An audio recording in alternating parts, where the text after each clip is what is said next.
Nawala ng tubig ang ilang customer ng Maynila dahil sa nasirang pipe sa Tondo. Sinamantala ng mga residente na maligo sa gitna ng bumulak na tubig. Mula sa Tondo sa Maynila, nakatutok live si Von Aquino. Von? Pia, mainit na nga ang panahon, sumabay pa ang pagkasira ng pangunahing pipeline ng Maynila dito sa Tondo, Maynila na nagdulot ng water service interruption hindi lang sa Maynila. Nagmistulang Wata Wata Festival sa panulukan ng Santa Maria at Coral Street sa Tondo, Maynila kung saan isinasagawa ang leak repair works sa mga major pipeline ng Maynilad. Bumulwak ang tubig sa gitna ng kalsada kaya't sinamantala na ito ng mga residenteng nawalan ng tubig.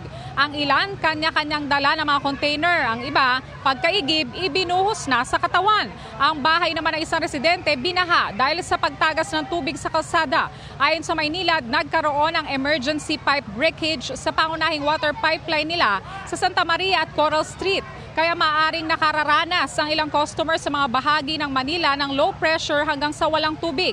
Apektado ng water service interruption ang ilang bahagi ng Maynila, Pasay, Parañaque at Las Piñas. Maging sa Cavite gaya ng Bacoor, Cavite City, Imus, Kawit at Rosario.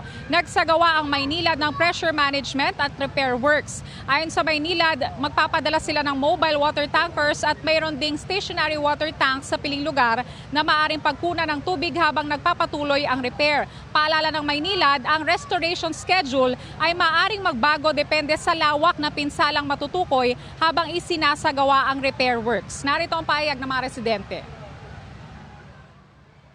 Kagabi pa po walang tubig eh. Kaya kanina umaga wala na kaming tubig. Walang pampaligo. Pang buhos-buhos lang ho.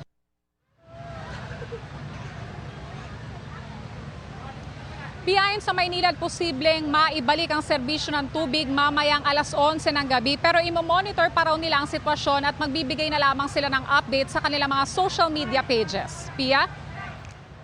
Maraming salamat, Von Aquino.